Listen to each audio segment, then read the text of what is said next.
저는 컴퓨터 앞에 앉아 있었습니다. 손가락은 키보드 위에서 멈춰 있었고 화면에는 제가 절대 보면 안 되는 파일들이 떠 있었죠. 그 순간 저는 알아버렸습니다. 제가 평생 북한에 대해서 믿어왔던 모든 것이 거짓이었다는 거리요. 그리고 이 진실을 알아버린 순간부터 저는 이미 죽은 사람이나 다름없다는 것도요. 제가 왜 죽음을 무릅쓰고 탈북을 결심하게 되었는지 제 사연 듣기 전에 구독 및 좋아요 눌러주시면 저에게 큰 도움이 됩니다. 그럼 사연 시작하겠습니다. 저는 장유진입니다. 28배 나이에 북한에서 가장 위험한 비밀을 알게 된 해커였죠. 어쩌면 믿기 힘든 이야기일 수도 있지만 이 모든 것은 제가 직접 겪은 일입니다. 어렸을 때부터 저는 좀 달랐습니다. 다른 아이들이 밖에서 뛰어놀 때 저는 고장난 라디오를 분해하고 있었어요. 손에 전선이 잡히면 그게 어떻게 연결되어야 하는지 저절로 알 수 있었거든요. 마치 제 몸의 일부처럼 느껴졌달까요? 학교에서 처음 컴퓨터를 봤을 때는 더 신기한 일이 벌어졌습니다.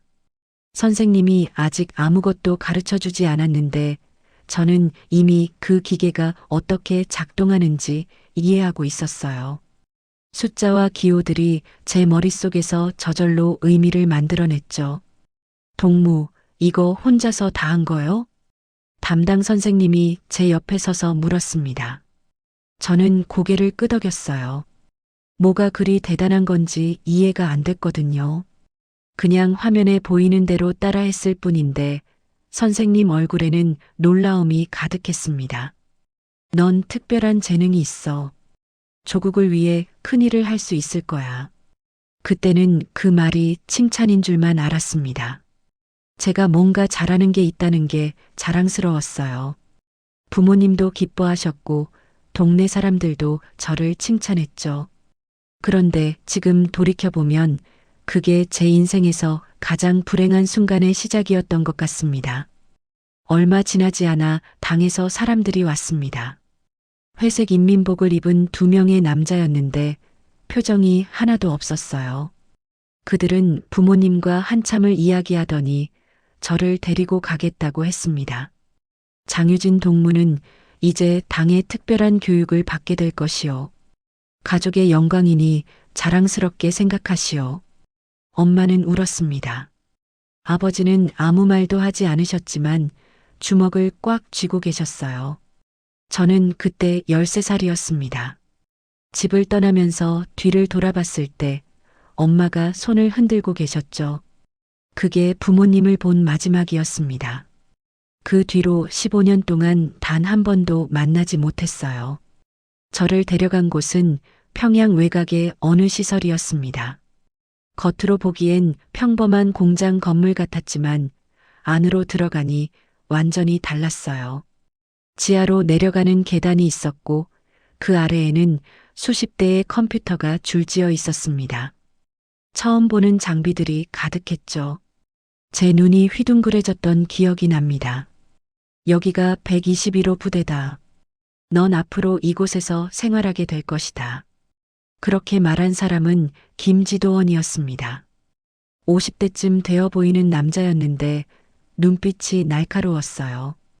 그는 저를 포함한 10명 정도의 아이들을 모아놓고 말했습니다. 너희는 선택받은 인재들이다. 조국을 위해 보이지 않는 전쟁을 치르게 될 것이다. 컴퓨터가 너희의 무기고 인터넷이 너희의 전장이다.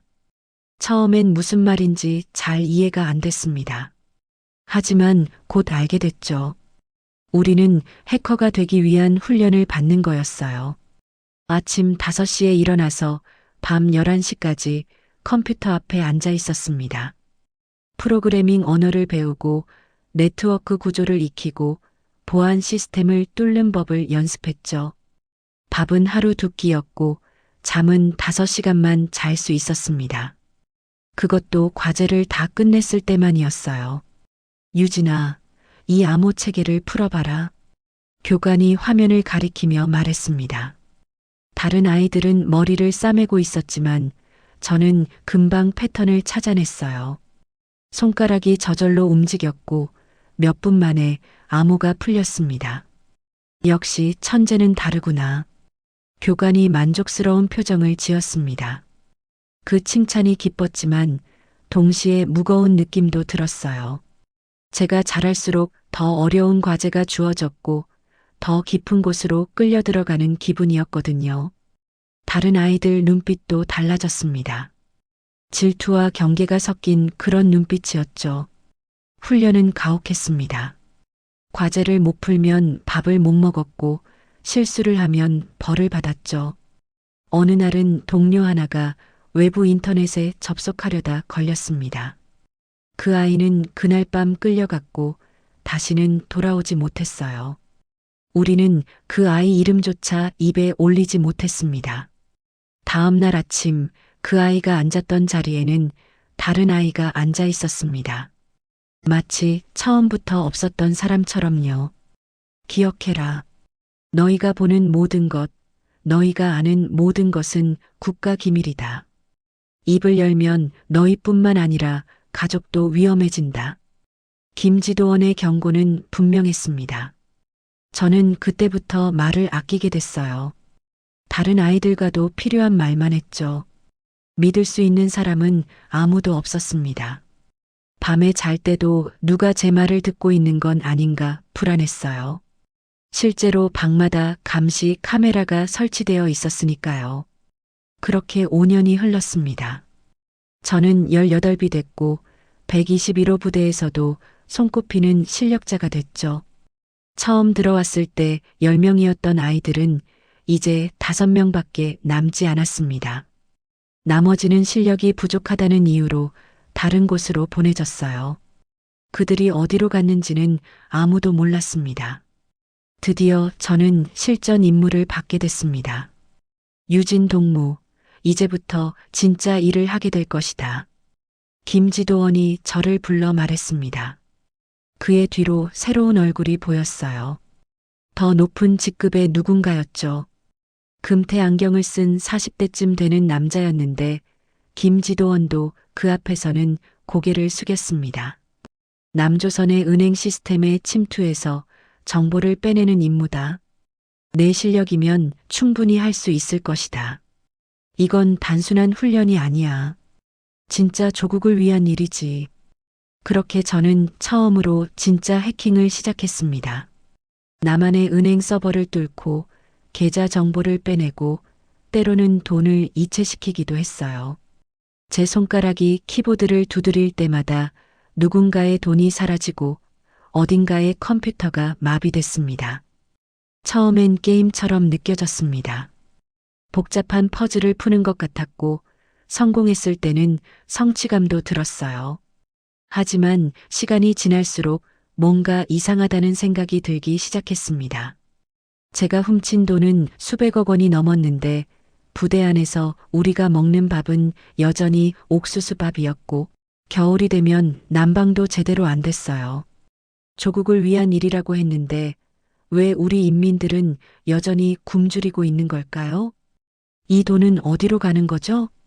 제가 조심스럽게 물었을 때 김지도원은 차갑게 대답했습니다. 내가 알 필요 없는 일이다. 시키는 대로만 해. 쓸데없는 생각을 하면 곤란해진다는 거 알지? 그 말에 더 이상 묻지 못했습니다. 하지만 의문은 계속 커져갔어요. 저는 밤마다 제가 해킹한 은행 계좌들을 떠올렸습니다. 그 돈의 주인들은 어떤 사람들이었을까요? 열심히 일해서 모은 돈이었을 텐데 그게 하루아침에 사라져버렸습니다. 제 손으로요. 25이 됐을 때 저는 이미 수백 건의 해킹을 성공시킨 베테랑이었습니다. 해외 기업의 서버를 뚫는 건 일도 아니었고 웬만한 보안 시스템은 손쉽게 무력화시킬 수 있었어요. 상부에서는 저를 높이 평가했고 더 중요한 임무를 맡기기 시작했죠. 작은 방 하나를 배정받았고 다른 요원들보다 좀 더 나은 식사를 제공받았습니다. 하지만 그게 제게 행복을 주진 못했어요. 어느 날 저는 나만의 뉴스 사이트를 해킹하는 임무를 받았습니다. 거짓 기사를 올려서 혼란을 만들라는 명령이었죠. 그런데 그 사이트를 들여다보다가 우연히 북한 관련 기사를 봤습니다. 탈북자들의 인터뷰였어요. 그들이 말하는 북한의 모습은 제가 알던 것과는 너무 달랐습니다. 우리는 매일 굶주렸어요. 겨울엔 얼어 죽는 사람들도 많았죠. 공개 처형을 보는 건 일상이었고요. 그 말들이 머릿속에 맴돌았습니다. 저는 그 기사를 빨리 지워버렸지만 내용은 계속 떠올랐어요. 정말 그럴까요? 우리가 배운 건 남조선이 지옥 같은 곳이라는 거였는데 그들의 말을 들으면 오히려 북한이 더 지옥 같았습니다. 유진동무, 임무는 잘 끝났나? 김지도원이 물었습니다. 저는 고개를 끄덕이며 대답했어요. 네, 다 끝났습니다. 하지만 제 머릿속에는 의문만 가득했습니다. 누구의 말이 진실일까요? 제가 평생 믿어온 게 전부 거짓이라면 어떻게 하죠? 그날 밤 저는 잠을 이룰 수 없었습니다. 처음으로 제가 하고 있는 일이 정말 옳은 건지 의심하기 시작했어요. 그리고 며칠 뒤 제 인생을 완전히 바꿔놓을 사건이 일어났습니다. 그날도 평소처럼 임무를 받았습니다. 나만의 금융기관 서버를 조사하라는 명령이었죠. 저는 네트워크를 타고 여러 서버를 둘러보고 있었어요. 보안이 약한 곳을 찾아내고 침투 경로를 만들고 데이터를 확인하는 일상적인 작업이었습니다. 손가락은 자동으로 움직였고 화면에는 끝없이 코드가 흘러갔죠. 그런데 이상한 일이 벌어졌어요. 화면에 갑자기 낯선 서버 주소가 떴습니다. 제가 찾던 게 아니었어요. 네트워크 경로를 따라가다 보니 우연히 발견한 거였죠. 주소를 보는 순간 등골이 오싹해졌습니다. 그건 북한 내부망이었거든요. 그것도 일반 해커들은 절대 접근할 수 없다는 특급 기밀 서버였습니다. 손가락이 멈췄습니다. 심장이 빠르게 뛰기 시작했어요. 이건 절대 열어보면 안 되는 거였죠. 교육받을 때도 들었습니다. 허가받지 않은 내부 서버에 접근하면 어떻게 되는지요. 하지만 호기심이 저를 괴롭혔습니다. 왜 이런 서버가 숨겨져 있을까요? 안에는 뭐가 들어있을까요? 그냥 닫아버려. 모르는 척해. 제 이성이 속삭였습니다. 하지만 손가락은 이미 움직이고 있었어요. 보안 시스템을 분석하기 시작했죠. 17단계나 되는 복잡한 암호 체계였습니다. 보통 해커라면 몇 달이 걸려도 못 뚫을 보안벽이었어요. 하지만 저는 달랐습니다. 패턴이 보이기 시작했어요. 암호 알고리즘의 구조가 머릿속에 그려졌죠. 손가락이 빠르게 움직였고 하나씩 보안벽이 무너졌습니다. 10분, 20분, 30분. 땀이 등을 타고 흘러내렸지만 멈출 수 없었어요. 마지막 보안벽 앞에서 잠시 망설였습니다. 이걸 열면 돌이킬 수 없어. 하지만 궁금증이 더 컸습니다. 엔터키를 눌렀죠. 그리고 화면이 바뀌었습니다.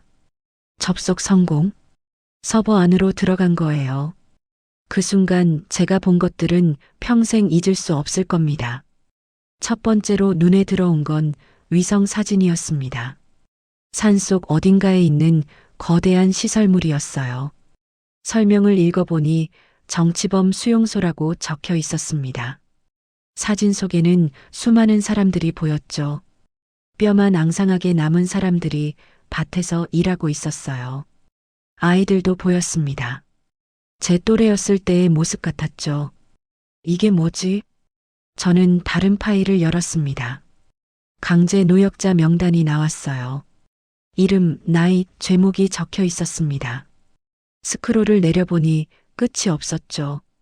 수만 명의 이름이 나열되어 있었습니다. 제목을 보니 더 놀라웠어요. 외국 영화를 봤다. 남조선 노래를 들었다. 당을 비판했다. 이런 이유로 수용소에 간 거였어요. 어떤 사람은 가족 중 한 명이 탈북했다는 이유만으로 온 가족이 끌려갔습니다. 할아버지부터 손자까지 3대가 모두요. 손이 떨렸습니다. 다음 파일을 열었죠. 공개 처형 기록이었습니다. 영상 파일도 있었어요. 저는 재생 버튼을 눌렀습니다. 화면에 광장이 나타났고 수많은 사람들이 모여 있었어요. 그리고 한 사람이 끌려 나왔습니다. 무슨 일이 벌어질지 알았지만 저는 눈을 뗄 수 없었어요. 총성이 울렸습니다. 사람이 쓰러졌죠. 주변 사람들은 박수를 쳤어요. 어떤 사람들은 울고 있었지만 박수를 멈출 수는 없었던 것 같았습니다. 영상을 끄고 싶었지만 손이 움직이지 않았어요. 제 눈에서 눈물이 흘러내렸습니다. 이게 우리나라야? 내가 충성해온 나라가 이런 곳이었어? 저는 다른 파일들을 계속 열었습니다. 해외 사이버 공격으로 훔친 돈의 흐름도가 나왔어요. 수천억 원이 넘는 돈이었죠. 그 돈은 인민을 위해 쓰인 게 아니었습니다. 고위층의 비자금 계좌로 들어가 있었어요. 명품 구입 내역, 해외 호화 생활 기록들이 자세히 적혀 있었습니다. 제가 훔친 돈도 보였습니다. 남한은행에서 빼낸 그 돈들이요. 어디로 갔는지 궁금했었는데 이제 알았어요. 굶주리는 인민을 위해 쓰인 게 아니었습니다. 누군가의 스위스 은행 계좌로 들어가 있었죠. 나는 도둑이었어. 조국을 위한 게 아니라 도둑질을 하고 있었던 거야. 더 충격적인 파일도 있었습니다. 주민생활고 보고서였어요. 지역별로 매달 굶어 죽는 사람의 숫자가 적혀 있었습니다. 통계표처럼 정리되어 있었죠. 마치 물건 재고를 세듯이 사람의 목숨을 숫자로 기록해 둔 거예요. 함경북도 청진시 아사자수 232명, 양강도 해산시 아사자수 187명. 저는 스크롤을 내리다가 멈췄습니다. 제가 태어난 마을 이름이 보였거든요. 거기에도 숫자가 적혀 있었습니다. 그 숫자 안에 제가 아는 사람이 있을까요? 어렸을 때 같이 놀던 친구들이 있을까요? 화면이 흐려졌습니다. 눈물 때문이었어요. 저는 키보드에 이마를 대고 울었습니다. 소리 없이 조용히 울었죠. 소리를 내면 누가 들을까봐 입을 막고 울었어요. 얼마나 울었을까요? 정신을 차리고 보니 시간이 꽤 지나 있었습니다. 저는 서둘러 파일들을 복사하기 시작했어요. 제 개인 저장소에 숨겨뒀죠. 그리고 접속 기록을 지웠습니다. 완벽하게 지운 줄 알았어요. 하지만 나중에 알았죠. 제가 놓친 게 있었다는 걸요. 서버에서 나와 모니터를 껐습니다. 손은 여전히 떨렸고 머릿속은 복잡했어요. 방으로 돌아왔지만 잠을 잘 수 없었습니다. 눈을 감으면 그 위성사진 속 사람들이 보였고 총에 맞아 쓰러지는 사람이 보였어요. 굶어 죽은 사람들의 숫자가 머릿속을 맴돌았습니다. 이게 내가 지켜온 나라야. 이게 내가 충성한 조국이야. 그날 밤 저는 제 인생에서 가장 긴 밤을 보냈습니다. 창밖을 보니 별이 보였어요. 남한에도 같은 별이 뜰까요? 중국에도 미국에도 전 세계 어디서나 같은 별을 볼 수 있을 텐데 왜 우리만 이렇게 살아야 할까요? 아침이 됐습니다. 평소처럼 일어나서 세면을 하고 식당으로 갔어요. 옥수수밥과 된장국이 나왔죠. 다른 요원들은 아무렇지 않게 밥을 먹고 있었습니다. 저도 숟가락을 들었지만 목으로 넘어가지 않았어요. 계속 그 숫자들이 떠올랐거든요. 굶어 죽은 사람들의 숫자가요. 유진 동무, 괜찮나? 안색이 안 좋은데. 옆에 앉은 동료가 물었습니다. 저는 고개를 저었어요. 아니야, 괜찮아. 그냥 어젯밤에 잠을 못 자서 그래. 임무가 힘들었나 보구나. 우리 일이 원래 그렇지 뭐. 동료는 태연하게 말하며 밥을 먹었습니다. 저는 그를 바라봤어요. 이 사람도 알까요? 우리가 하는 일이 얼마나 끔찍한 일인지요. 아니면 모르는 걸까요? 아니면 알면서도 모른 척 하는 걸까요? 오전 내내 저는 일에 집중할 수 없었습니다. 화면을 보고 있어도 그 파일들이 계속 떠올랐어요. 손가락이 키보드 위에 있어도 움직이지 않았죠. 제 몸은 여기 있지만 정신은 다른 곳에 있는 것 같았습니다. 유진 동무, 잠깐 나와보게. 김지도원이 저를 불렀습니다. 심장이 철렁 내려앉았어요. 벌써 들킨 걸까요? 하지만 최대한 태연한 척했습니다. 네, 지도원 동무. 사무실로 따라 들어갔습니다. 김지도원은 책상에 앉아 저를 바라봤어요. 그의 눈빛은 평소와 달랐습니다. 더 날카롭고 더 의심스러운 눈빛이었죠. 어젯밤 임무는 잘 수행했나? 네, 남조선 금융기관 서버 조사를 완료했습니다. 다른 건 없었나? 이상한 점은? 제 등에 식은땀이 흘렀습니다. 하지만 표정은 변하지 않았어요.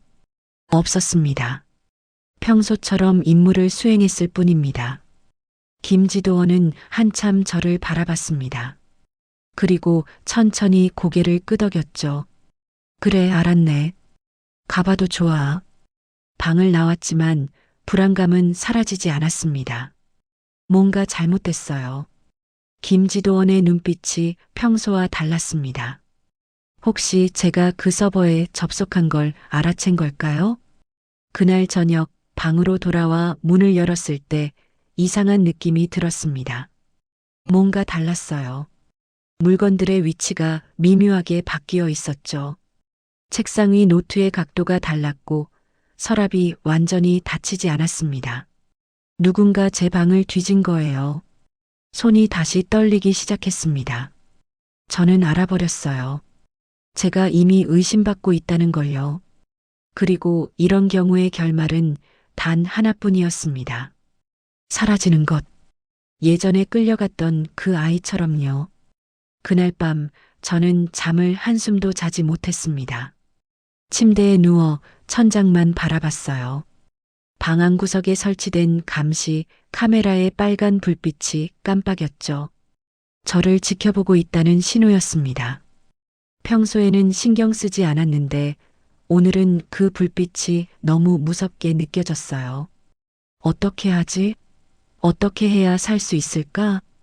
머릿속으로 수백 가지 계획을 세웠습니다. 하지만 모두 불가능했어요. 이곳은 철저하게 감시되는 곳이었고 저는 한 발짝도 자유롭게 움직일 수 없었거든요.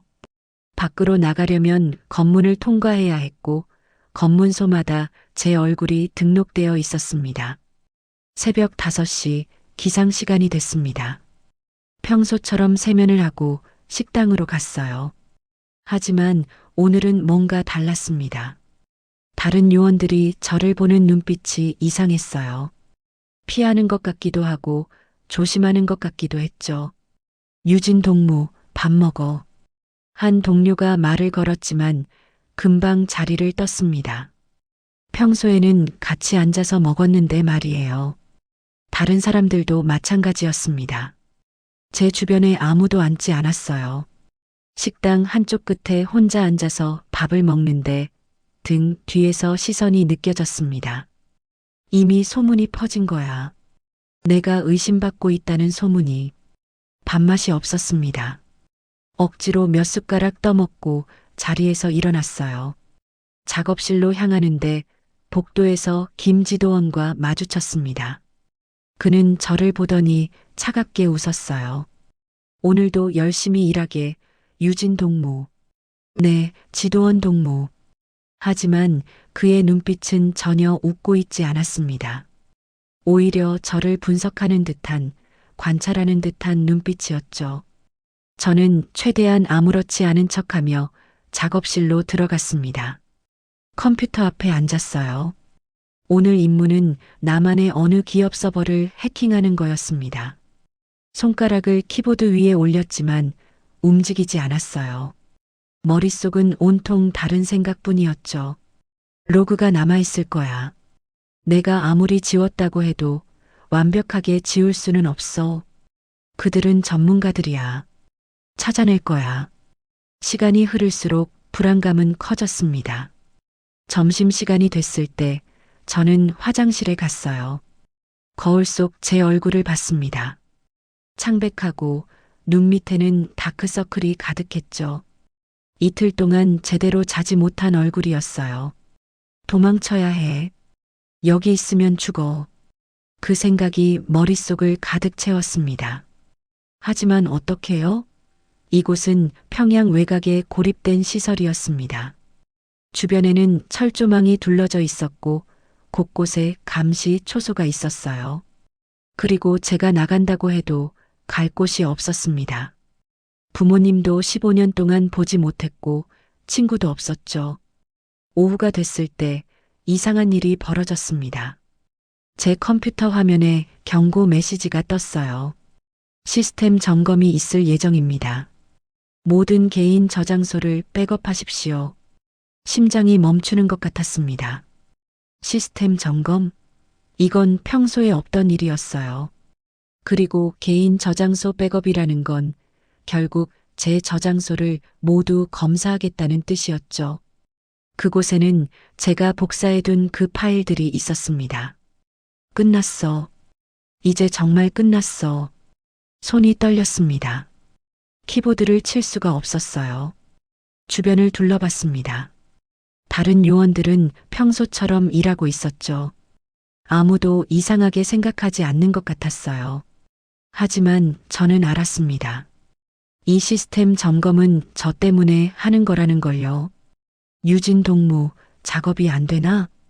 옆자리 동료가 물었습니다. 저는 고개를 저었어요. 아니, 괜찮아. 그냥 생각 좀 하고 있었어. 요즘 피곤해 보이던데 좀 쉬는 게 어때? 그 말이 위로처럼 들리기도 했고 경고처럼 들리기도 했습니다. 저는 억지로 웃으며 대답했어요. 고마워. 괜찮아. 퇴근 시간이 됐습니다. 다른 요원들은 하나둘씩 자리를 떴어요. 저도 일어나 방으로 돌아가려는데 방송이 나왔습니다. 장유진 동무는 지도원실로 오시기 바랍니다. 장유진 동무는 지도원실로 오시기 바랍니다. 제 이름이 방송으로 불렸습니다. 주변 사람들이 저를 쳐다봤어요. 호기심 어린 눈빛, 동정하는 눈빛, 그리고 안도하는 눈빛도 있었습니다. 자기가 아니라서 다행이라는 그런 눈빛이요. 지도원실로 향하는 복도가 끝없이 길게 느껴졌습니다. 한 걸음 한 걸음 내디딜 때마다 다리가 후들거렸어요. 문 앞에 도착했습니다. 노크를 했죠. 들어오게. 김지도원의 목소리가 들렸습니다. 문을 열고 들어갔어요. 방 안에는 김지도원만 있는 게 아니었습니다. 낯선 두 사람이 더 있었죠. 검은색 인민복을 입은 남자들이었는데 얼굴에 표정이 전혀 없었습니다. 함께 유진 동무. 저는 의자에 앉았습니다.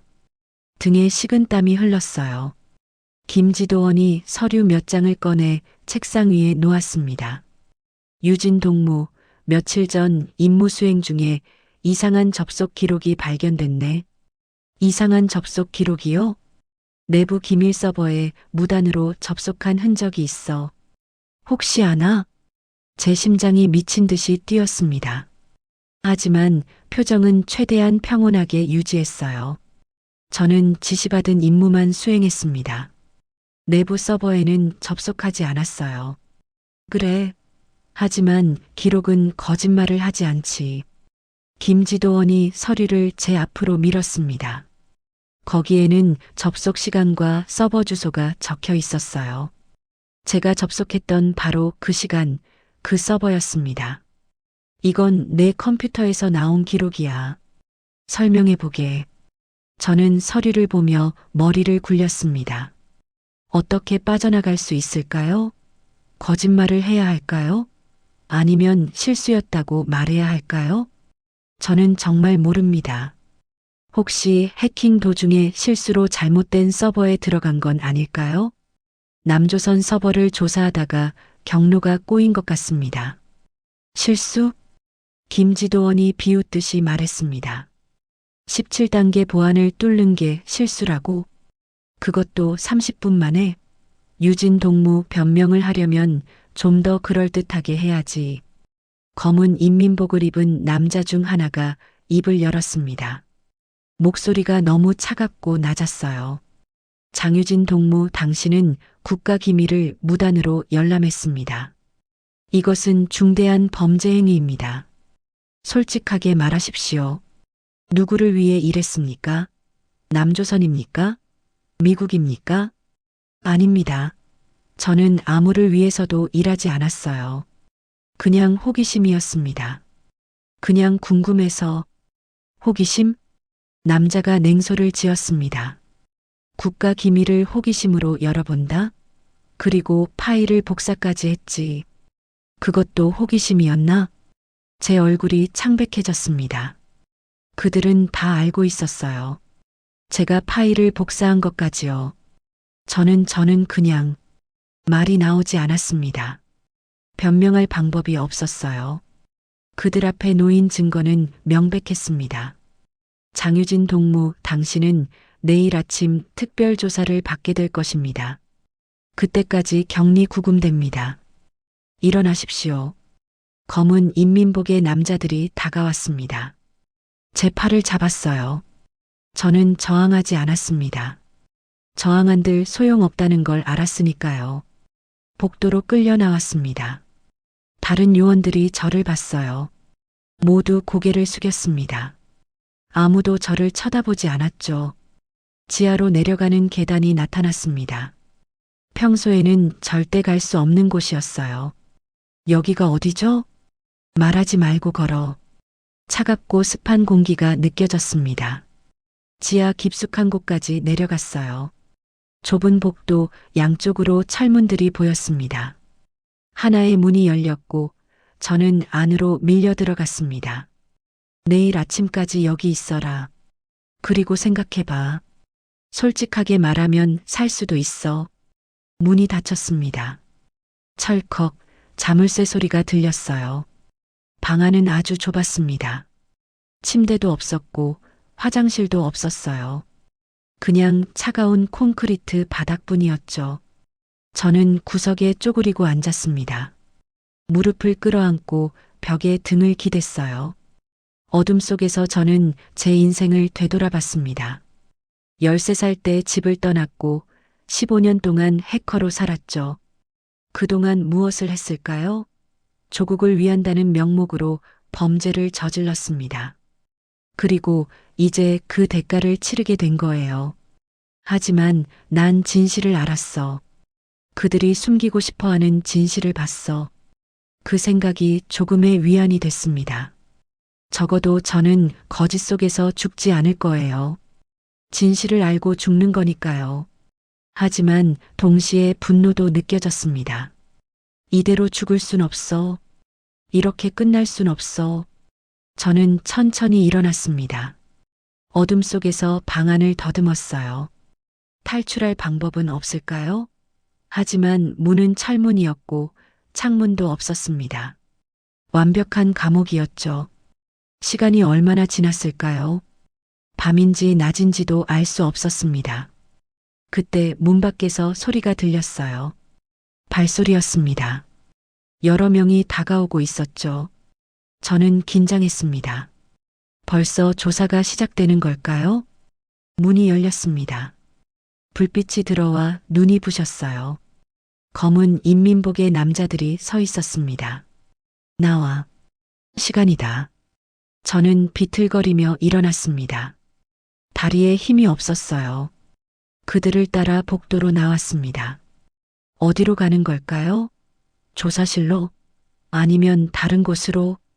복도를 걷는데 갑자기 건물 전체가 흔들렸습니다. 그리고 경보음이 울렸어요. 삐익. 뭐야? 무슨 일이야? 앞에 가던 남자가 무전기를 꺼냈습니다. 무전기에서 급한 목소리가 들렸어요. 침입자 발견. 외부 통신망에 해킹 시도가 있습니다. 남자들이 당황했습니다. 서로 쳐다보며 무슨 말인가 속삭였어요. 그 순간 제 머릿속에 한 가지 생각이 스쳤습니다. 지금이야. 지금이 아니면 기회가 없어. 저는 주저하지 않았습니다. 남자들이 무전기에 정신이 팔린 그 순간 저는 있는 힘껏 옆 사람을 밀쳤어요. 그는 비틀거리며 벽에 부딪혔습니다. 다른 남자가 저를 붙잡으려 했지만 저는 이미 복도를 향해 달리고 있었어요. 잡아. 도망간다. 뒤에서 고함 소리가 들렸습니다. 발소리가 따라왔어요. 저는 미친 듯이 달렸습니다. 어디로 가야 할지 몰랐지만 일단 달려야 했어요. 복도 끝에 계단이 보였습니다. 위층으로 올라가는 계단이었죠. 숨이 턱까지 찼지만 멈출 수 없었습니다. 계단을 올라가는데 뒤에서 또 경보음이 울렸어요. 이번엔 제 탈출을 알리는 경보였습니다. 건물 전체가 발칵 뒤집힐 거예요. 빨리, 더 빨리. 1층에 도착했습니다. 작업실이 있는 층이었어요. 복도를 달려가는데 다른 요원들이 나타났습니다. 그들은 저를 보고 놀란 표정을 지었죠. 유진이? 너 왜 여기서? 저는 대답하지 않고 그냥 지나쳤습니다. 작업실 문을 열고 안으로 뛰어들었어요. 컴퓨터들이 줄지어 있었습니다. 몇몇 요원들이 아직 남아서 일하고 있었죠. 유진 동무, 무슨 일이야? 누군가 물었지만 저는 제자리로 달려갔습니다. 컴퓨터 앞에 앉아 전원을 켰어요. 부팅되는데 몇 초가 걸렸죠. 그 몇 초가 영원처럼 느껴졌습니다. 거기서 움직이지 마. 문이 벌컥 열리며 경비들이 들어왔습니다. 총을 들고 있었어요. 하지만 저는 이미 키보드를 두드리고 있었습니다. 손가락이 미친 듯이 움직였죠. 장유진, 당장 손 떼. 경비가 다가왔습니다. 하지만 저는 멈추지 않았어요. 몇 초만 더 시간이 필요했습니다. 제가 복사해뒀던 파일들을 외부로 전송하는 중이었거든요. 중국에 있는 한 서버로 보내고 있었어요. 파일 전송 중 60%, 70%. 경비가 제 뒤에 섰습니다. 총구가 제 머리에 닿는 게 느껴졌어요. 손 떼라고 했어. 80%, 90%. 손을 뗄 수 없었습니다. 이게 제가 할 수 있는 마지막 일이었어요. 이 파일들이 밖으로 나가야 했습니다. 진실이 세상에 알려져야 했죠. 100% 전송 완료. 화면에 메시지가 떴습니다. 저는 안도의 한숨을 쉬었어요. 그리고 천천히 손을 들었습니다. 경비들이 저를 끌어냈죠. 바닥에 내팽개쳐졌고 손이 뒤로 묶였습니다. 미친년. 내가 뭘 한 줄 알아? 경비가 저를 발로 찼습니다. 갈비뼈에 통증이 느껴졌어요. 하지만 저는 웃고 있었습니다. 아파도 웃음이 나왔어요. 뭘 했냐고? 진실을 세상에 보냈어요. 당신들이 숨기려던 모든 걸요. 뭐? 김지도원이 작업실로 뛰어들어왔습니다. 숨을 헐떡이고 있었어요. 방금 뭐 했어? 어디로 보냈어? 저는 대답하지 않았습니다. 그저 웃기만 했죠. 김지도원이 제 컴퓨터 앞으로 갔습니다. 화면을 보더니 얼굴이 새하얗게 변했어요. 이런 미친 파일 전송을 해? 어디로 보낸 거야? 찾아보세요. 실력 있으시잖아요. 제 말에 김지도원의 얼굴이 붉어졌습니다. 분노로 일그러진 얼굴이었죠. 당장 추적해. 어느 서버로 갔는지 찾아내. 다른 요원들이 급하게 움직였습니다. 하지만 저는 알고 있었어요. 그들이 찾아내기 전에 파일들은 이미 여러 곳으로 퍼져나갈 거라는 걸요. 저는 자동 배포 시스템을 만들어뒀었거든요. 끌고 가. 지하로. 경비들이 저를 질질 끌고 갔습니다. 복도를 지나며 다른 요원들이 저를 봤어요. 어떤 사람들은 놀란 표정이었고 어떤 사람들은 동정하는 눈빛이었습니다. 하지만 아무도 나서지 않았죠. 그럴 수 없었을 거예요. 다시 지하로 내려갔습니다. 아까 있던 그 방이 아니었어요. 더 깊은 곳, 더 어두운 곳이었습니다. 문이 열렸고 저는 안으로 던져졌어요. 바닥에 부딪히며 어깨가 욱신거렸습니다. 여기서 썩어라. 내가 무슨 짓을 했는지 후회하게 될 거야. 문이 닫혔습니다. 완전한 어둠이었어요. 손가락 하나 보이지 않을 정도였죠. 저는 천천히 일어나 앉았습니다. 온몸이 아팠지만 마음은 이상하게 가벼웠어요. 해냈어. 나 해냈어. 파일들이 밖으로 나갔습니다. 언젠가는 누군가 그 파일들을 볼 거예요. 정치범 수용소의 사진도, 아사자 통계도, 훔친 돈의 흐름도 모두요. 진실이 밝혀질 거예요. 시간이 흘렀습니다. 얼마나 지났을까요? 몇 시간일까요? 하루일까요? 알 수 없었어요. 배도 고팠고 목도 말랐습니다. 하지만 물 한 방울 주지 않았어요. 그때 문이 열렸습니다. 불빛이 들어와 눈이 부셨어요. 검은 인민복의 남자가 들어왔습니다. 아까 그 남자였죠. 일어나. 조사를 시작한다. 저는 비틀거리며 일어났습니다. 다리에 힘이 없었어요. 그를 따라 복도를 걸었습니다. 한 방으로 들어갔는데 방 한가운데 의자가 하나 있었어요. 조명이 그 의자를 비추고 있었죠. 앉아. 저는 의자에 앉았습니다. 손은 여전히 뒤로 묶여 있었어요. 남자가 제 앞에 섰습니다. 장유진, 넌 국가를 배신했다. 중대한 범죄를 저질렀어. 이제 내가 한 짓을 하나하나 실토해야 해. 실토할 게 없는데요. 제가 한 일은 다 아시잖아요. 어디서 그런 배짱이 나와? 남자가 비웃었습니다. 내 가족이 어떻게 될지 생각해 봤어?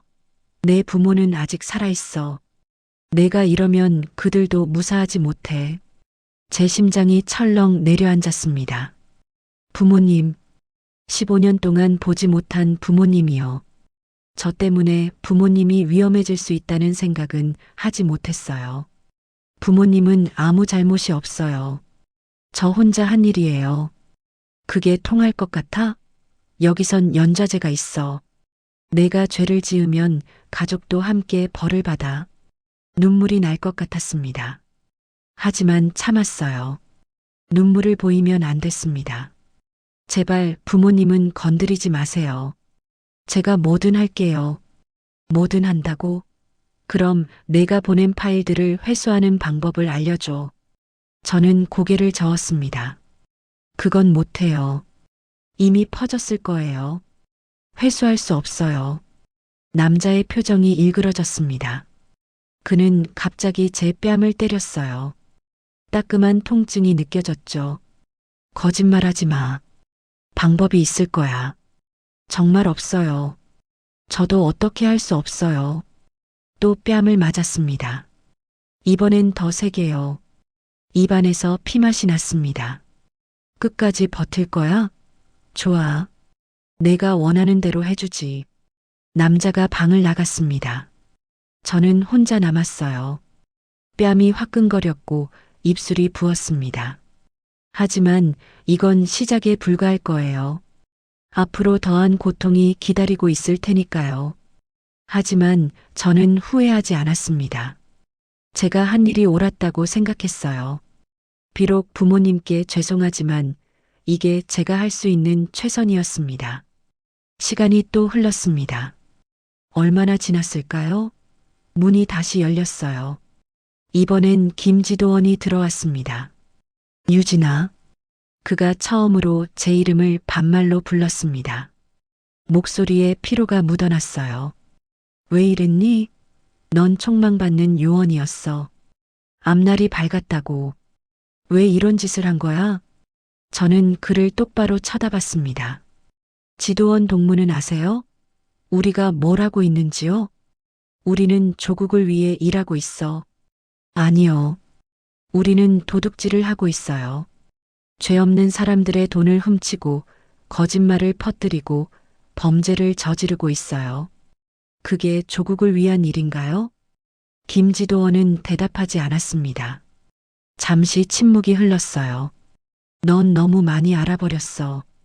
그게 문제야. 알아서는 안 되는 걸 알아버렸죠. 그래서 죽여야 하는 거죠? 그건 내가 정하는 게 아니야. 김지도원이 한숨을 쉬었습니다. 유진아, 마지막으로 기회를 주겠어. 내가 협조하면 살려줄 수도 있어. 파일 전송을 취소할 방법을 알려줘. 그리고 누구한테 도움을 받았는지 말해. 아무한테도 도움받지 않았어요. 혼자 한 일이에요. 그리고 파일은 이미 늦었어요. 정말 끝까지 이럴 거야? 저는 고개를 끄덕였습니다. 김지도원은 쓸쓸하게 웃었어요. 그래, 내 선택이니까. 하지만 후회하게 될 거야. 그가 방을 나갔습니다. 다시 혼자 남았어요. 저는 알고 있었습니다. 이제 정말 끝이라는 걸요. 하지만 두렵지 않았습니다. 오히려 평온했어요. 엄마, 아빠 미안해요. 불효녀가 되어서요. 하지만 저는 제가 옳다고 믿는 일을 했어요. 그것만은 기억해 주세요. 마음속으로 부모님께 인사를 했습니다. 그리고 눈을 감았어요. 어떤 일이 벌어질지 기다리며요. 그런데 이상한 일이 벌어졌습니다.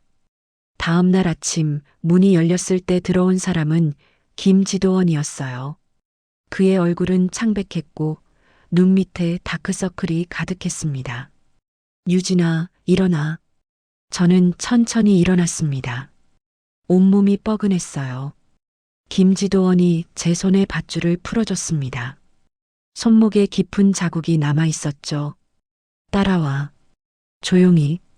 그의 목소리가 이상했습니다. 평소와 달랐어요. 저는 그를 따라 복도로 나왔습니다. 이상하게도 경비가 아무도 없었어요. 항상 지키고 있던 자리가 텅 비어 있었습니다. 지도원 동무, 이게 무슨... 조용히 해. 질문하지 말고 따라와. 우리는 계단을 올라갔습니다. 1층으로 그리고 밖으로 나가는 출구 쪽으로요. 저는 혼란스러웠습니다.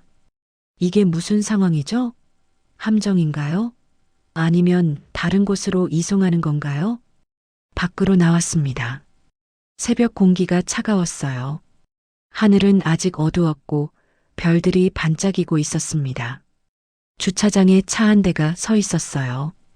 김지도원이 차 문을 열었습니다. 어디로 가는 거예요? 타라고 했어. 그의 목소리에 다급함이 묻어났습니다. 저는 차에 탔어요. 김지도원이 운전석에 앉았고 시동을 걸었습니다. 차가 출발했죠. 정문을 향해 달렸어요. 검문소는요? 오늘 새벽엔 교대 시간이야. 10분 동안 비어 있어. 차가 정문을 통과했습니다. 정말로 아무도 없었어요. 우리는 그렇게 시설을 빠져나왔습니다. 저는 뒤를 돌아봤어요. 그 건물이 점점 멀어지고 있었습니다. 지도원 동무, 대체 무슨 일이에요? 김지도원은 한참 동안 대답하지 않았습니다.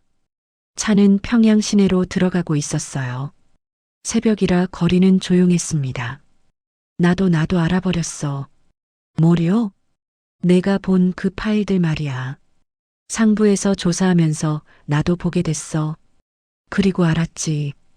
우리가 뭘 하고 있었는지. 그의 목소리가 떨렸습니다. 나는 30년을 이 일을 했어. 30년 동안 나라를 위한다고 믿었지. 근데 그게 다 거짓말이었어. 우리는 그냥 범죄자들이었던 거야. 저는 그를 바라봤습니다. 그의 눈에서 눈물이 흐르고 있었어요. 그래서 날 빼내주시는 거예요? 넌 살아야 해. 내가 보낸 그 파일들이 세상에 알려져야 해. 그게 내가 할 수 있는 유일한 속죄야.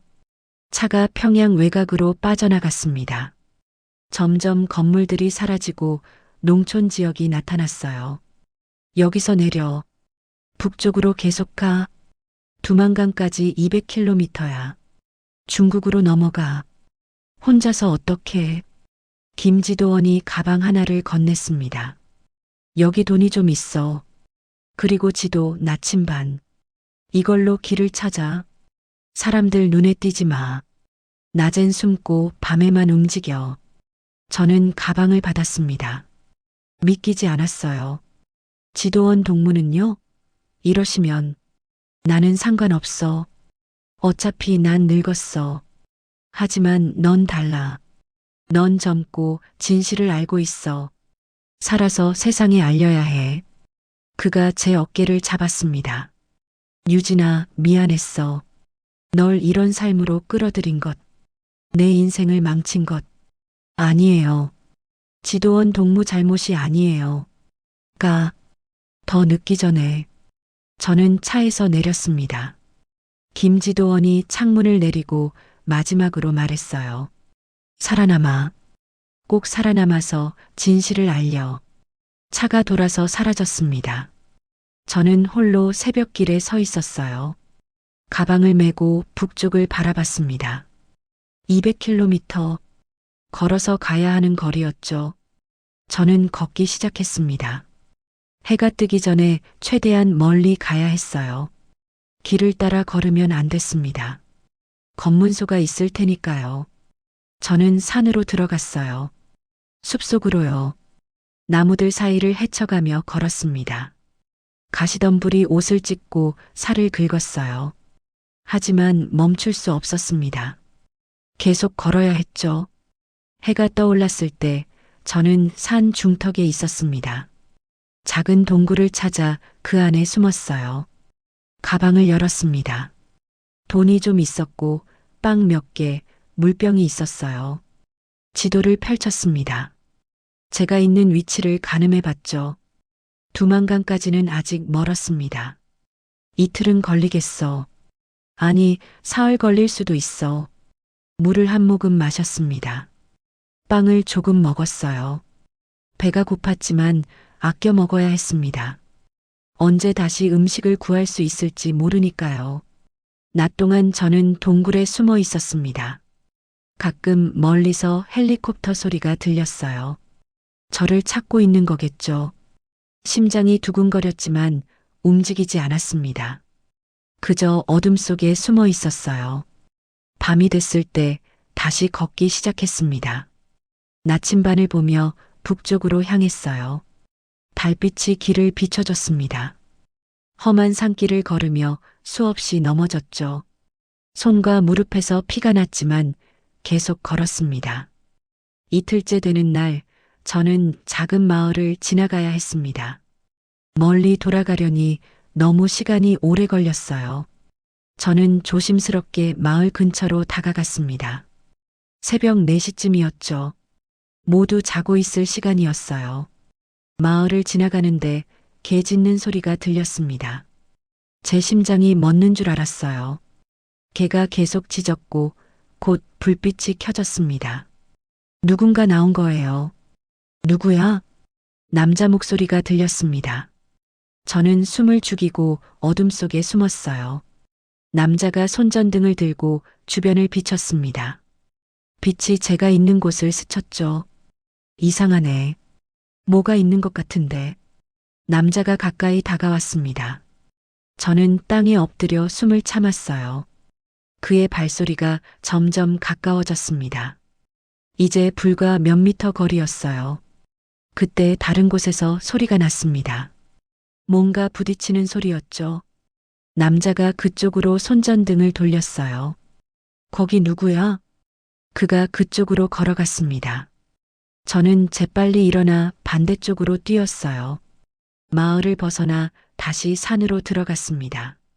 심장이 터질 것 같았지만 멈추지 않고 달렸어요. 한참을 달린 후에야 멈춰섰습니다. 숨이 턱까지 차올랐어요. 뒤돌아보니 마을은 보이지 않았습니다. 살았구나. 저는 그 자리에 주저앉았어요. 사흘째, 저는 드디어 두만강 근처에 도착했습니다. 강이 보였어요. 얼어붙은 강이었죠. 건너편이 중국이었습니다.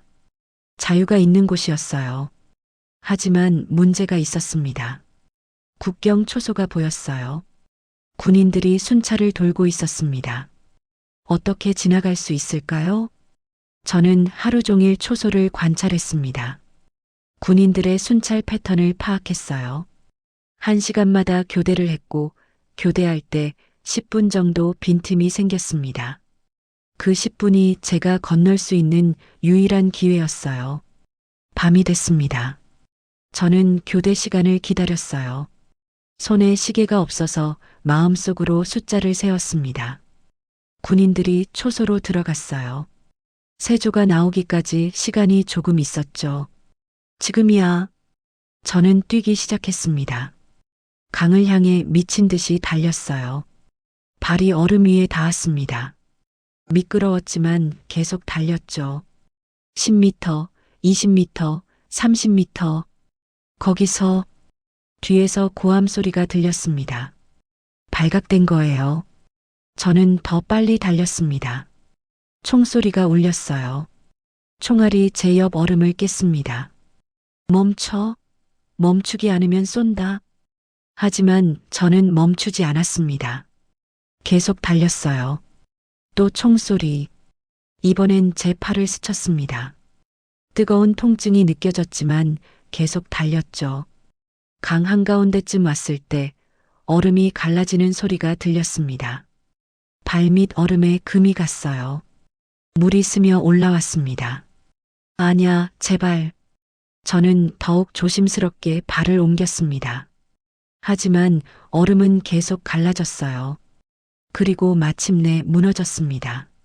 저는 얼음물 속으로 빠졌죠. 너무 추웠습니다. 온몸이 얼어붙는 것 같았어요. 물속에서 허우적거렸습니다. 숨을 쉴 수가 없었어요. 이대로 죽는 건가요? 여기서 끝나는 건가요? 아니에요. 포기할 수 없었습니다. 저는 있는 힘껏 헤엄쳤어요. 얼음 가장자리를 붙잡고 기어 올랐습니다. 손이 너무 시려서 감각이 없었지만 놓지 않았어요. 기어 올라 다시 얼음 위에 섰습니다. 건너편이 가까웠습니다. 20m만 더 가면 됐어요. 저는 비틀거리며 걸었습니다. 온몸이 떨렸고 이가 딱딱 부딪혔습니다. 하지만 계속 걸었어요. 10m, 5m, 3m. 드디어 중국 땅이 보였습니다. 저는 마지막 힘을 다해 뛰었어요. 그리고 강둑에 올랐습니다. 중국 땅을 밟은 거예요. 그 순간 무릎이 꺾였습니다. 바닥에 쓰러졌어요. 온몸에 힘이 하나도 남지 않았습니다. 하지만 저는 웃고 있었어요. 살았어요. 해냈어요. 얼마나 그렇게 누워 있었을까요? 정신을 차렸을 때 하늘이 밝아오고 있었습니다. 온몸이 얼어붙은 것 같았어요. 옷은 젖어서 꽁꽁 얼어 있었고 손발은 감각이 없었습니다. 일어나야 했어요. 여기 계속 있으면 얼어 죽을 테니까요. 비틀거리며 일어섰습니다. 주변을 둘러봤어요. 숲이었습니다. 나무들 사이로 작은 길이 보였죠. 저는 그 길을 따라 걷기 시작했습니다. 한 걸음 한 걸음이 너무 힘들었어요. 다리가 말을 듣지 않았거든요. 한참을 걷다가 멀리 연기가 보였습니다. 누군가 살고 있다는 뜻이었죠. 저는 그쪽으로 향했어요. 작은 집이 나타났습니다. 중국식 농가였어요. 문을 두드렸습니다. 누구십니까? 안에서 여자 목소리가 들렸습니다. 문이 조금 열렸고 50대쯤 되어 보이는 여자가 저를 봤어요. 그녀는 깜짝 놀란 표를 지었습니다. 아이고, 이게 무슨... 제가 얼마나 끔찍한 모습이었을까요? 젖은 옷에 온몸이 흙투성이었고 얼굴은 상처투성이었을 거예요. 그녀가 서둘러 저를 안으로 끌어들였습니다. 조선 사람이지? 강 건너왔어? 저는 고개를 끄덕였습니다. 말이 나오지 않았어요. 그녀는 담요를 가져다 제게 덮어줬습니다. 옷 벗어. 얼어 죽겠어. 내가 마른 옷 줄게. 저는 그녀가 준 옷으로 갈아입었습니다. 따뜻한 옷이었어요. 그녀는 뜨거운 국물을 끓여서 줬습니다. 제가 한 숟가락 떠먹자 눈물이 났어요. 따뜻함이 온몸으로 퍼졌습니다. 천천히 먹어. 급하게 먹으면 안 돼. 그녀가 제 등을 토닥여줬습니다. 저는 울면서 국물을 마셨어요. 이 따뜻함이, 이 친절이 너무 고마웠습니다. 여기 오래 있으면 안 돼. 공안이 순찰 돌거든. 잡히면 북으로 다시 보내줘. 어디로 가야 하죠? 영길로 가. 거기 가면 조선족들이 많아. 도와줄 사람들이 있을 거야. 내가 아는 사람한테 연락해 볼게. 그녀는 전화를 걸었습니다. 누군가와 한참 이야기를 나누더니 저를 봤어요. 오늘 밤에 차가 올 거야. 그때까지 여기 숨어 있어. 정말 감사합니다. 어떻게 은혜를 갚아야 할지. 됐어. 나도 옛날에 도망쳐 온 사람이야. 그때 도움받았거든. 이제 내가 도와주는 거지. 밤이 됐을 때 정말로 차가 왔습니다. 중년 남자가 운전하고 있었어요. 그는 저를 차에 태우고 출발했습니다. 몇 시간을 달렸을까요? 도시가 나타났습니다. 연길이었어요. 여기서 내려. 저 건물 2층으로 가. 김 선생이 기다리고 있을 거야. 저는 차에서 내렸습니다. 건물로 들어가 2층으로 올라갔어요. 문을 두드리자 한 남자가 나왔습니다. 60대쯤 되어 보였어요. 유진 씨지? 들어와. 방 안에는 다른 사람들도 있었습니다. 모두 탈북자들이었어요. 김 선생이 설명했습니다. 여기는 안전가옥이야. 탈북자들이 잠시 머물다 가는 곳이지. 한국으로 가려면 시간이 좀 걸려. 서류도 만들어야 하고 루트도 확보해야 해. 얼마나 걸리나요? 빠르면 한 달, 늦으면 2달. 그동안 여기서 지내면 돼. 그렇게 저는 그곳에서 한 달을 지냈습니다. 다른 탈북자들과 함께 살았어요. 모두 각자의 이야기가 있었습니다. 어떤 사람은 가족을 찾아서, 어떤 사람은 굶주림을 피해서, 어떤 사람은 정치범 수용소를 피해서 도망쳐 온 거였죠. 그들의 이야기를 들으며 저는 다시 한번 확신했습니다. 제가 한 일이 옳았다는 걸요. 이 사람들의 이야기가, 제가 본 그 파일들이 세상에 알려져야 한다는 걸요. 한 달 후 드디어 출발할 날이 왔습니다. 저를 포함한 5명이 함께 떠나기로 했어요. 김 선생이 위조 여권을 만들어줬습니다. 이걸 가지고 비행기를 타. 태국을 거쳐서 한국으로 갈 거야. 공항에서 절대 수상한 행동하지 마. 평범한 관광객처럼 행동해. 공항으로 가는 길이 너무 떨렸습니다. 잡히면 어쩌나 들키면 어쩌나 하는 생각뿐이었어요. 하지만 다행히 무사히 비행기에 탔습니다. 비행기가 이륙했을 때 저는 창밖을 봤어요. 중국 땅이 점점 멀어지고 있었습니다. 태국에 도착했습니다. 그곳에서 한국 대사관으로 갔어요. 탈북자라고 밝히고 보호를 요청했습니다. 직원들이 저를 안전한 곳으로 데려갔고 조사를 받았어요. 신원 확인에 일주일이 걸렸습니다.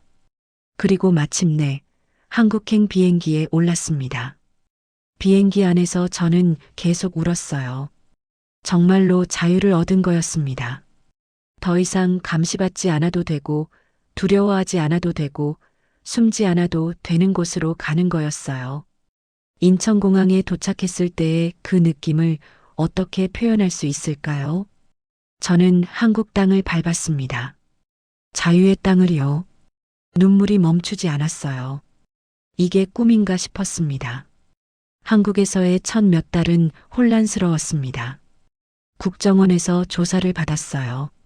제가 북한에서 무슨 일을 했는지, 어떻게 탈출했는지, 무슨 정보를 가지고 있는지 모든 걸 말해야 했습니다. 특히 제가 해커였다는 사실과 전송한 파일들에 대해 큰 관심을 보였죠. 유진 씨가 전송한 파일들 정말 대단합니다. 이미 여러 국제 인권 단체들이 그 자료를 확보했어요.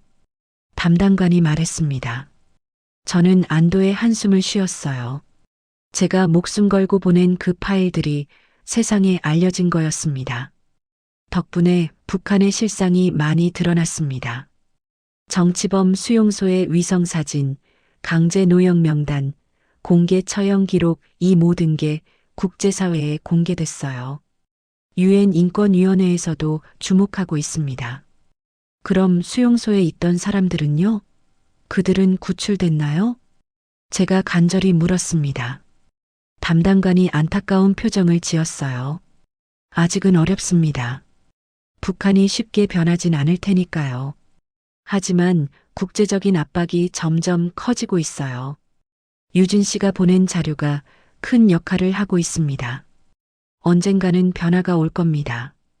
저는 하나원에서 석 달간 정착 교육을 받았습니다. 한국 사회에 적응하는 법을 배웠어요. 은행 계좌 만드는 법, 대중교통 타는 법, 병원 가는 법, 휴대폰 사용법. 북한에서는 상상도 못했던 일상적인 것들이었죠. 처음엔 모든 게 낯설었습니다. 지하철을 타는 것도 무서웠고 편의점에서 물건을 사는 것도 어색했어요. 교육이 끝나고 저는 작은 원룸을 얻었습니다. 정부 지원금으로 보증금을 내고 월세를 낼 수 있었어요. 제 공간이 생긴 겁니다. 처음으로 혼자만의 방을 갖게 됐죠. 감시 카메라도 없고 누가 듣고 있지도 않고 그냥 저만의 공간이었습니다. 문을 잠그고 방 안을 둘러봤을 때 갑자기 눈물이 쏟아졌어요. 자유라는 게 이런 거였구나. 아무도 저를 감시하지 않고 제가 원하는 대로 살 수 있는 거였습니다. 컴퓨터를 샀습니다. 오래된 중고 노트북이었지만 저에게는 보물 같았어요. 전원을 켜고 인터넷에 접속했습니다. 제한 없이, 검열 없이 모든 걸 볼 수 있었죠. 유튜브도 보고, 뉴스도 보고, 세계 각국의 웹사이트도 들어가 봤습니다. 처음으로 자유롭게 세상을 보는 거였어요. 제가 보낸 파일에 대한 뉴스를 검색했습니다. 기사들이 정말 많았어요. 국제 언론들이 북한의 인권 유린을 대서특필하고 있었습니다. 제 이름은 나오지 않았지만 제가 한 일이 세상을 움직이고 있었어요. 그 사실이 자랑스러웠습니다. 하지만 동시에 불안했습니다. 부모님 생각이 났거든요. 엄마, 아빠는 괜찮을까? 저 때문에 위험한 건 아닐까? 밤마다 그 생각에 잠을 이룰 수 없었어요. 국정원을 통해 알아보려 했지만 북한 내부 정보는 쉽게 확인할 수 없었습니다. 답답했지만 어쩔 수 없었죠. 일자리를 구해야 했습니다. 이력서를 쓰는 것부터가 어색했어요. 학력란에 뭐라고 써야 할까요? 경력란에는요? 북한 해커 부대에서 일했다고 쓸 순 없었으니까요. 탈북자 취업지원센터의 도움을 받았습니다. 그곳에서 한보안 회사를 소개해 줬어요. 면접을 보러 갔을 때 면접관이 물었습니다. 컴퓨터 보안 쪽 경력이 있다고 했는데 어디서 일하셨나요? 저는 솔직하게 말했습니다. 제가 북한 해커였다는 것, 하지만 이제는 그 기술을 올바르게 쓰고 싶다는 것을요. 면접관은 놀란 표정을 지었지만 관심도 보였습니다. 실력 테스트를 해볼까요? 그들이 준비한 해킹 방어 시뮬레이션이었습니다. 저는 10분 만에 모든 문제를 풀었어요. 면접관들이 서로 눈빛을 주고받았습니다. 합격입니다. 다음 주 월요일부터 출근하세요. 처음으로 떳떳한 직장을 갖게 됐습니다. 나쁜 일이 아니라 좋은 일을 하는 회사였어요. 기업들의 보안을 강화하고 해킹을 막는 일이었죠. 제 기술을 이렇게 쓸 수 있다는 게 기뻤습니다. 출근 첫날 동료들이 저를 환영해 줬습니다. 탈북자라는 걸 알면서도 차별하지 않았어요. 오히려 호기심 어린 눈으로 북한 이야기를 물어봤죠. 저는 조심스럽게 제 경험을 나눴습니다. 1년이 흘렀습니다. 저는 이제 제법 한국 생활에 적응했어요.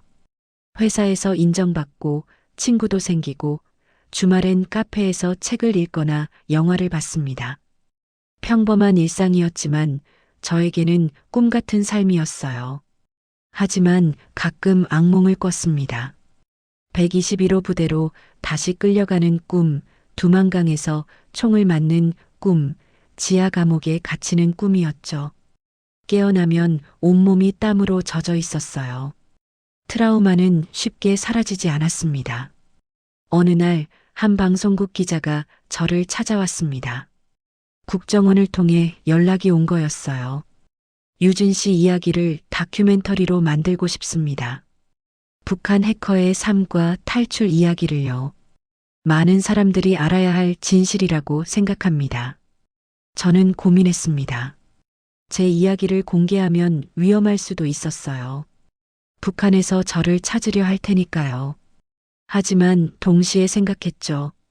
이게 바로 제가 할 수 있는 일이라고요. 침묵하는 게 아니라 목소리를 내는 것이라고요. 조건이 있습니다. 얼굴은 완전히 가리고 목소리도 변조해 주세요. 그리고 제 실명은 절대 공개하지 말아 주세요. 물론입니다. 안전이 최우선입니다. 촬영이 시작됐습니다. 저는 카메라 앞에 앉아 제 이야기를 했어요. 13살에 집을 떠난 이야기, 해커로 훈련받은 이야기, 금지된 서버를 열어본 순간, 그리고 탈출의 과정까지요. 말하면서 계속 눈물이 났습니다. 저는 진실을 받습니다. 그리고 그 진실을 숨길 수 없었어요. 많은 사람들이 고통받고 있다는 걸, 거짓말 속에서 살고 있다는 걸요. 제가 할 수 있는 일은 그 진실을 세상에 알리는 것뿐이었습니다. 다큐멘터리가 방송됐습니다. 반응은 뜨거웠어요. 많은 사람들이 북한의 실상에 충격을 받았고 저에게 응원의 메시지를 보냈습니다. SNS에는 제 이야기가 퍼져나갔죠. 며칠 후 제게 한 통의 이메일이 왔습니다. 발신자는 알 수 없는 주소였지만 내용을 보는 순간 저는 소리내어 울었어요. 유진아, 나는 무사하다. 지금 중국에 있다. 내 부모님도 무사하시다는 소식을 들었다. 나도 결국 탈출했다. 내가 한 일 때문에 많은 것이 바뀌었어. 121호 부대는 해체됐고 많은 요원들이 다른 곳으로 옮겨졌다. 내가 한 일이 옳았다. 정말 자랑스럽다. 언젠가 만나자. 김지도원이었습니다. 그도 탈출에 성공했어요. 그리고 부모님도 무사하다고요. 저는 한참을 울었습니다. 기쁨의 눈물, 안도의 눈물이었어요. 제가 가장 두려워했던 일이 일어나지 않은 겁니다. 지금 저는 자유롭게 살고 있습니다. 매일 아침 알람 소리에 일어나 커피를 마시고 출근해서 동료들과 일하고 점심엔 원하는 음식을 먹고 퇴근 후엔 친구들을 만나거나 책을 읽습니다. 주말엔 영화를 보러 가거나 공원을 산책해요. 너무나 평범한 일상이지만 저에게는 기적 같은 삶입니다. 가끔 북한에 남겨진 사람들을 생각합니다. 아직도 수용소에 있는 사람들, 굶주림에 시달리는 사람들, 진실을 모르는 채 살아가는 사람들을요. 그들을 위해 저는 계속 목소리를 낼 겁니다. 강연도 하고 인터뷰도 하고 제 경험을 나누면서요. 제가 보낸 그 파일들은 이제 전 세계가 알고 있습니다. 유엔에서도 국제인권단체에서도 언론에서도 계속 이야기하고 있어요. 언젠가 변화가 올 거예요. 북한에도 자유가 올 날이 반드시 올 겁니다. 그날까지 저는 진실을 알리는 일을 멈추지 않을 거예요. 저는 더 이상 북한의 해커가 아닙니다. 이제 저는 진실을 말하는 사람입니다. 자유를 누리고 그 자유의 소중함을 아는 사람이고요. 그리고 언젠가 모든 북한 주민들도 이 자유를 누릴 수 있기를 바라는 사람입니다. 이게 제 이야기입니다. 믿기 힘들 수도 있지만 이 모든 것은 제가 직접 겪은 일입니다. 그리고 저와 같은 사람들이 더 있습니다. 지금도 탈출을 준비하는 사람들, 진실을 알고 변화를 꿈꾸는 사람들이요. 그들에게 말하고 싶습니다. 포기하지 말라고, 희망을 잃지 말라고, 진실은 반드시 드러나고 자유는 반드시 온다고요. 제가 그 증거니까요. 저처럼 여러분도 언젠가 자유를 얻을 수 있을 거예요. 저의 긴 사연 들어주셔서 감사합니다. 제 사연을 들고 느끼신 점을 댓글로 남겨주시면 감사하겠습니다.